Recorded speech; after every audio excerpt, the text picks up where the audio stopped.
Here the camera is actually understanding how you're holding the paper and playing the car racing game.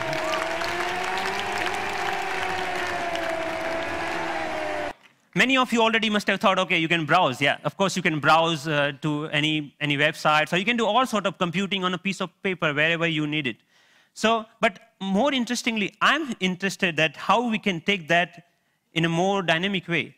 When I come back to my desk, I can just pinch that information back to my desktop so that I can use my full-size computer.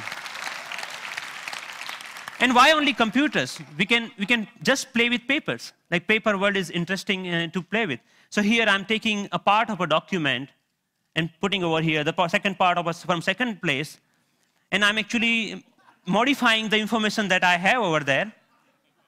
Yeah, and then I'm saying, okay, this looks nice. Let me print it out, that thing. So I have a now printout of that thing, and now, so the workflow is more intuitive the way that we used to do before, maybe 20 years back, rather than now switching between these two worlds.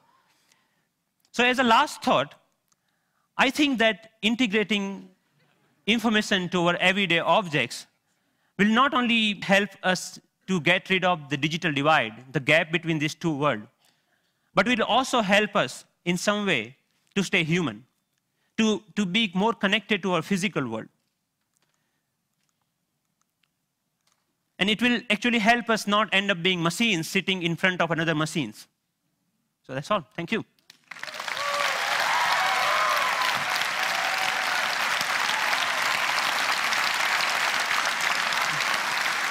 Thank you. Thank you. Thank you. Thank you. Thank you. So Pranav, first of all, I mean, you're a genius. This is incredible, really. Thanks a lot. What are you doing with this? Is there a company being planned, or is this research forever, or what? So there are lots of companies, actually sponsored companies of Media Lab, interested in taking this ahead in a one or the way. The companies like mobile phone operators want to take this in a different way than the NGOs in India are thinking that why can we only have sixth sense? We should have a fifth sense for missing sense people who cannot speak. Maybe this technology can be used for them to speak out in a different way, maybe speaker system. I mean, what are your own plans? Are you staying at MIT, or are you going to do something with it? I'm trying to make this more available to people so that anyone can develop their own sixth sense device, because the hardware is actually not that hard to manufacture or something, hard to make your own.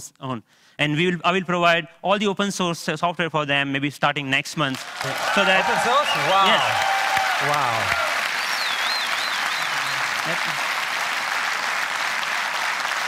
Are you going to come back to India with some of this at some point? Yes, of course. I mean, what are your plans? MIT, India, how are you going to split your time going forward? There is a lot of energy here, lots of learning. Like all of this work that you have ever seen is all about my learning in India. And now, even if you see, it's more about the cost effectiveness. This system costs you $300 compared to the like $20,000 of Surface tables or anything like that. Or maybe even the $2 mouse, just a system, at that time was costing around like $5,000. So we actually, I showed that to, in one of the conference to President Abdul Kalam at that time. And then he said, okay, we should use this in Bhabha Atomic Research Center for some use of that.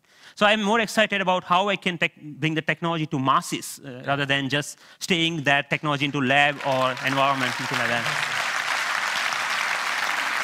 Based on the people we've seen at TED, I would say you're truly one of the 2 or 3 best inventors in the world right now. And it's been an honor to have you here at TED. Thank you. Thank you so much. Nice meeting you. It was fantastic.